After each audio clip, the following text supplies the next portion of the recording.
ಇನ್ನು ಪ್ರಧಾನಿ ನರೇಂದ್ರ ಮೋದಿ ಅವರು ಲೋಕಸಭೆಯಲ್ಲಿ ಈ ಯುದ್ಧ ಮತ್ತು ಯುದ್ಧದ ಪರಿಣಾಮಗಳ ಬಗ್ಗೆ ಮಾತಾಡಿದರು. ಕೇಳಿಸ್ಕೊಳ್ಳಿ. इस समय पश्चिमी एशिया के हालत चिंताजनक है। बीते 2-3 हफ्तों में जयशंकर जी ने और हरदीप पुरी जी ने इस विषय पर सदन को जरूरी जानकारी दी है। अब इस संकट को 3 सप्ताह से ज्यादा हो रहा है। इसका पूरे विश्व की अर्थव्यवस्था पर, लोगों के जीवन पर बहुत ही विपरीत असर हो रहा है।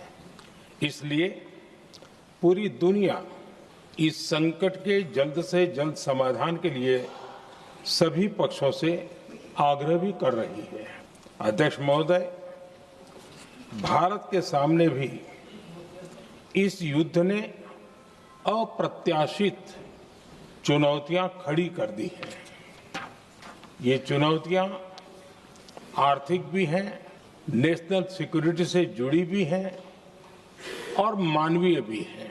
युद्धरत और युद्ध से प्रभावित देशों के साथ भारत के व्यापक व्यापारिक रिश्ते हैं।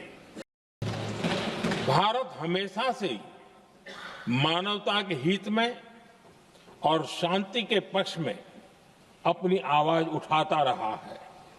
मैं फिर कहूंगा कि बातचीत और कूटनीति ही इस समस्या का समाधान है। हमारे हर प्रयास तनाव को कम करने, इस संघर्ष को समाप्त करने के लिए है। इस युद्ध में किसी के भी जीवन पर संकट मानवता के हित में नहीं है।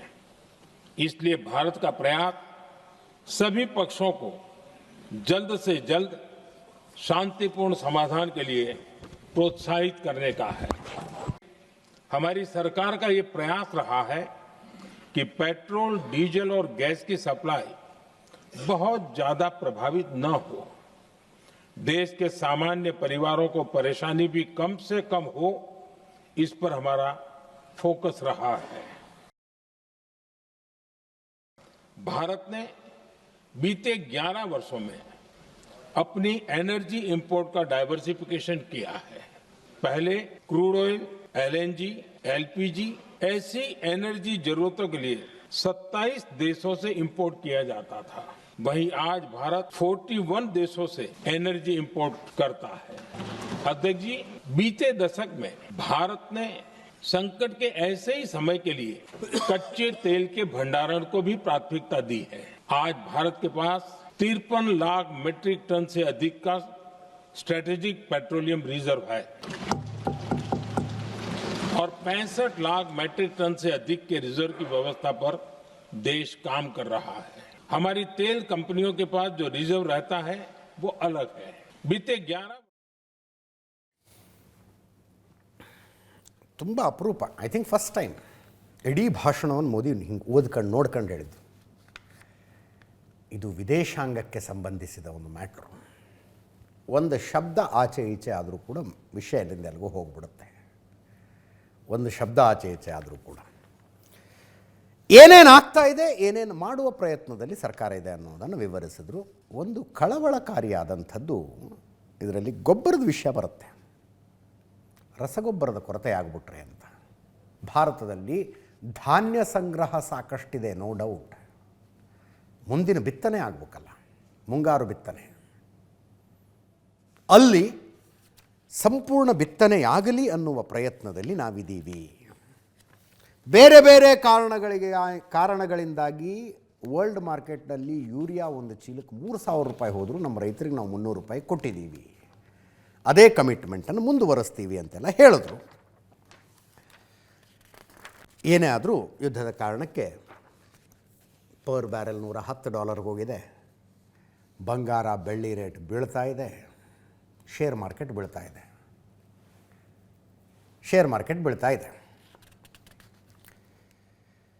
ಈ ಮಧ್ಯದಲ್ಲಿ ಭಾರತದಲ್ಲಿ ಪಾಕಿಸ್ತಾನದ ರಾಯಭಾರಿಯಾಗಿದ್ದ ಅಬ್ದುಲ್ ಬಸೀತ್ ಪಾಕಿಸ್ತಾನದ ಒಂದು ನ್ಯೂಸ್ ಚಾನಲ್ಗೆ ಕೊಟ್ಟಿರುವ ಹೇಳಿಕೆ, ಫಾರ್ ಯುವರ್ ಇನ್ಫಾರ್ಮೇಷನ್, ಇದು ತಿರುಕನ ಕನಸು ಹುಚ್ಚು ಕಲ್ಪನೆ ಅಂತ ಅನಿಸುತ್ತೆ ನಮಗೆ. ತುಳಸಿ ಗಬಾರ್ಡ್ ಒಂದು ಹೇಳಿಕೆ ಕೊಟ್ಟಿದ್ದರು. ತುಳಸಿ ಗಬಾರ್ಡ್ ಅಮೇರಿಕದ ಸೆನೇಟರು, ಅವರೊಂದು ಹೇಳಿಕೆ ಕೊಟ್ಟಿದ್ದರು.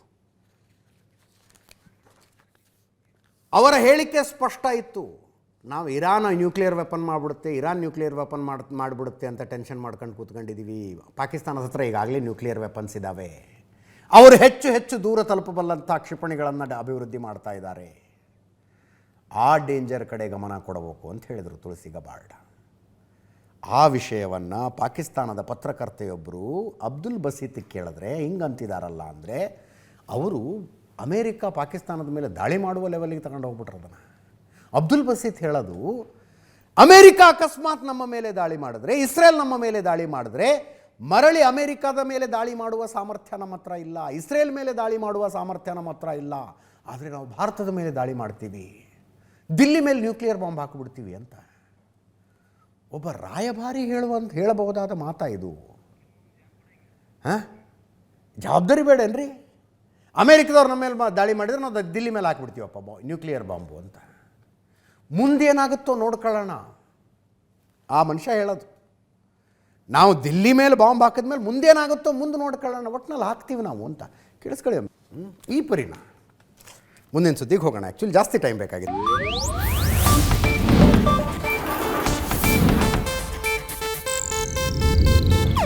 ಇದು ಏಷ್ಯಾನೆಟ್ ನ್ಯೂಸ್ ನೆಟ್ವರ್ಕ್ ಪ್ರಸ್ತುತಿ.